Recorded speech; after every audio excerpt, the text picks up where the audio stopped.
গ্রামের পথে হেঁটে চলি, সবুজ মাঠে মেলে আঁখি, নদীর কুলু কুলু ধ্বনি, পাখির গানে ভরে যায় প্রাণ।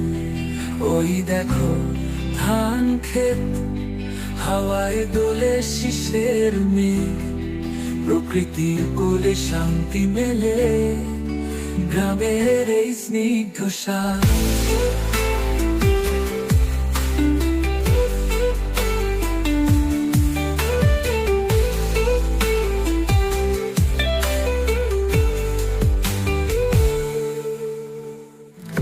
আম গাছের ছায়ায় বসে শিশুদের হাসি মিশে আকাশে, কৃষকের গান শুনি দূরে, ফসলের মাঠে সোনালি সুরে।